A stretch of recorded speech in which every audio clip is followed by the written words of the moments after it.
Mummy जी, चाय ले लीजिए। अरे कलमुही, तेरे हाथों से तो चाय पीते हुए भी डर लगता है, कहीं इससे तेरा रंग मुझ पर ना चढ़ जाए। अगर इन्हें इतनी ही शर्म होती तो मेरे इतने हैंडसम भाई को इस तरह फंसाती नहीं। बानी और शिवम की लव मैरिज हुई है। बानी के ससुराल में उसकी ननद और सास है, जिन्हें अपने गोरे रंग पर बहुत गुरूर होता है, जिस वजह से वो बानी को सिर्फ उसके सांवले रंग की वजह से नापसंद करती है और हमेशा उसे ताने सुनाती रहती है। बानी उनकी सभी जली कटी बातें सुनकर चुपचाप वहाँ से चली जाती है। तुम माँ और छोटी को कुछ बोलती क्यों नहीं?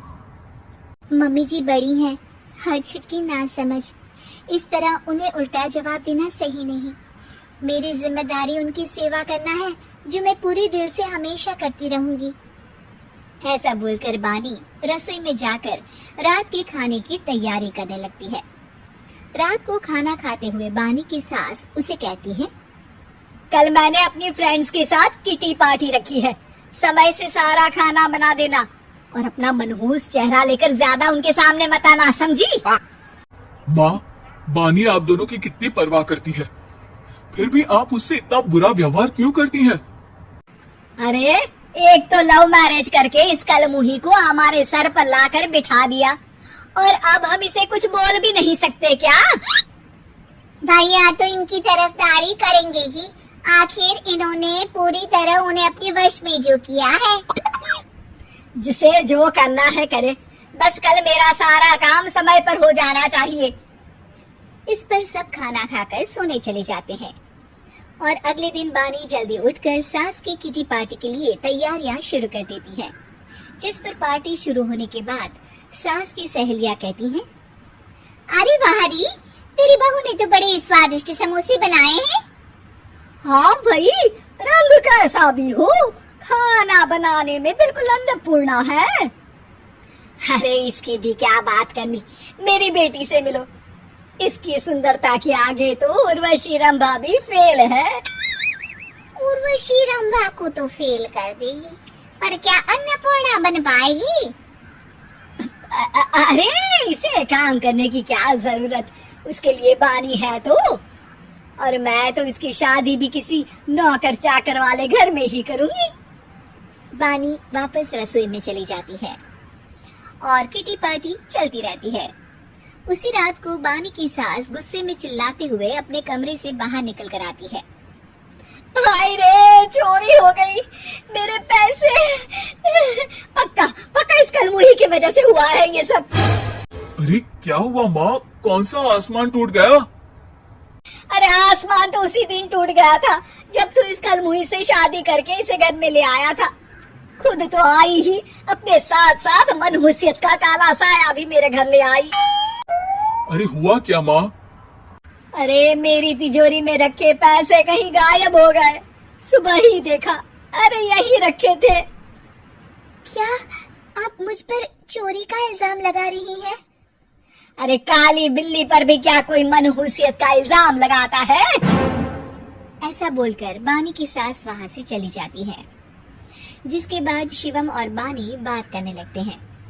देखो, मम्मी की बात का बुरा मत मानना, वो बस परेशान है ना, इसलिए कुछ भी बोल गई। वो परेशान नहीं, मुझसे नफरत की वजह से ऐसा बोलकर गई हैं। उन्हें मैं हमेशा एक आंख नहीं सुहाती। देखो बानी, अगर तुम चाहो तो हम दूसरा घर लेकर वहाँ शिफ्ट कर सकते हैं।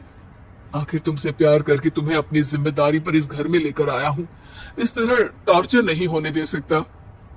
अगर आप साथ हैं तो मुझे किसी चीज की टेंशन नहीं, और आखिर वो हमारी बुजुर्ग हैं, हम उन्हें और छुटकी को इस तरह अकेले छोड़कर कैसे जा सकते हैं। इसके बाद बानी भी अपने कमरे में चली जाती है और अब हर रोज उसकी सास की तिजोरी से पैसे गायब होने लगते हैं।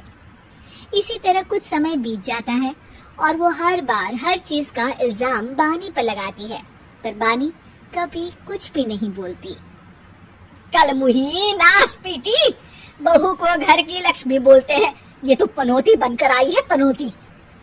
एक रात बानी की सास को आधी रात में प्यास लगती है तो वो पानी पीने रसोई की तरफ जाती है। तभी उसे अपनी बेटी के कमरे में कुछ आवाज सुनाई देती है।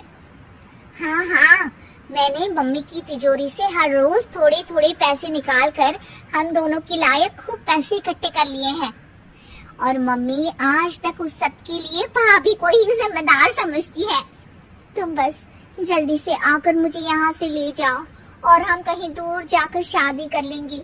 मम्मी को कुछ पता नहीं चलेगा, सब मुसीबत खत्म। अपनी बेटी की ये सारी बातें सुनकर बानी की सास भौचक्की रह जाती है और अपने कमरे में वापस चली जाती है। जब अगली सुबह बानी सास के कमरे में आती है, मम्मी जी क्या बात है, आज आप कमरे से बाहर ही नहीं आई? आपकी तबीयत तो ठीक है ना? क्या छुटकी कमरे से बाहर आई या तुम उसके कमरे में गई? नहीं नहीं, क्यों जाना है क्या? मैं अभी चली जाती हूँ। नहीं, कोई कहीं नहीं जाएगा। इस पर वो बानी को साथ लेकर कमरे से बाहर आती है जहाँ शिवम भी होता है। वहाँ उसकी सास बोलती है, छुटकी मेरी तिजोरी के सारे पैसे लेकर अपनी माँ के बारे में कोई ख्याल करे बिना किसी लड़के के साथ घर छोड़कर चली गई। और बहू, तुमने मुझ जैसी सास की सेवा करने के लिए अपने ही पति के साथ दूसरे घर जाने से मना कर दिया। मैंने हमेशा तुम्हारा रंग देखा अच्छा ही नहीं, जो मेरी सबसे बड़ी गलती है। मुझे माफ कर दे बेटा।